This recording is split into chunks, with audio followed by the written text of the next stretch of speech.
Cette guerre a des conséquences dans le monde entier, du bout du monde au bout de la rue. C'est le cas notamment pour les prix de l'énergie. Ça, c'est pour le bout de la rue. On le constate en faisant son plein et en achetant du gaz quand on se chauffe au gaz. Le prix du gaz s'envole. Le prix du baril de pétrole également. Carole Ferry avec nous. Bonjour Carole. Bonjour. On sent déjà les augmentations en France et la tendance haussière ne devrait pas s'arrêter. Non, c'est sûr. Le cours du pétrole s'enflamme sous la menace d'un embargo américain sur le pétrole russe. Et le prix des carburants va donc continuer à augmenter à la pompe. Le samplon 95 est actuellement à 1,81 € en moyenne, 1,74 € pour le gazole.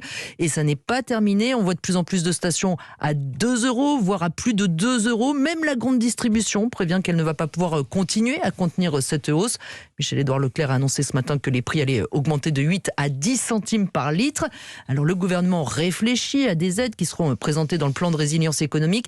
Il y aura forcément des aides pour les entreprises, des aides ciblées, également pour les ménages les plus touchés. Mais le dispositif est pour le moment en cours de réflexion. Flambée des prix du pétrole, mais également flambée du prix du gaz. Oui, le gaz a enregistré une pointe à plus de 60% de hausse, 300 € le mégawattheure, c'est énorme. Alors en France, les prix sont gelés jusqu'à la fin de l'année pour les particuliers.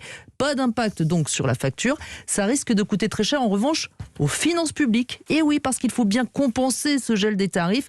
Selon le ministre de l'économie Bruno Le Maire, la facture est estimée pour le moment à 10 milliards d'euros qui s'ajoutent aux 8 milliards du gel des tarifs de l'électricité. Bruno Le Maire qui appelle d'ailleurs les Français à faire un effort sur la maîtrise de leur consommation d'énergie. Carole Ferry, merci beaucoup Carole.